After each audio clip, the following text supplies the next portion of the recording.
হেই friends, কি খবৰ? সকলোৱে ভালে আছে চাগে। মই আগৰ ভিডিঅ'বোৰত আপোনালোকক কৈছিলোঁ কি আমাৰ নামঘৰত বৰসভা ভাওনা হৈছে। মই তাৰ এটা প্ৰায় ভিডিঅ' আপলোড কৰিছোঁ আৰু আপোনালোকে দেখিবলৈ পাইছে। বহুত ভাল হৈছে এইটো ভিডিঅ'।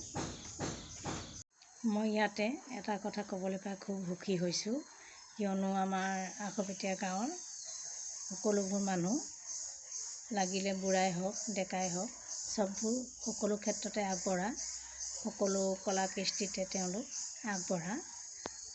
বহুত ভাল কথা এইটো আমাৰ কাৰণে। তেওঁলোকে বিহুৰ পৰা আদি কৰি য'ত গাঁওখনত বছৰটোত যিমানবোৰ কাম হয়, কলা সংস্কৃতি হওক বা অন্য কিবা কামেই হওক, চবতে আগবঢ়া তেওঁলোক। বহুত ভাল লাগে আমাৰ গাঁওখন এইটো ক্ষেত্ৰত আগবঢ়াৰ কাৰণে। বাৰু যি নহওক, আমাৰ বৰসভা ভাওনা ভালে কুশলে পাৰ হৈ গ'ল। ভাওনাখন মই আপোনালোকৰ আগত অলপ হ'লেও দেখাবলৈ চেষ্টা কৰিম। আশা কৰোঁ আপোনালোকৰ ভাল লাগিব। ভাওনাখনৰ নাম ৰামৰ পৰাজয় আৰু সীতা পাতাল গমন। এই ভাওনাখনো শিশু শিল্পীসকলেই কৰিছে।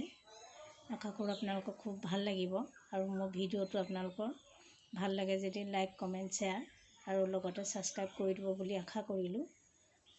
যাওঁচোন বলক ভিডিঅ'টোৰ মাজলৈ, মই অলপ চলপ দেখুৱাবলৈ চেষ্টা কৰিম আপোনালোকক।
জয়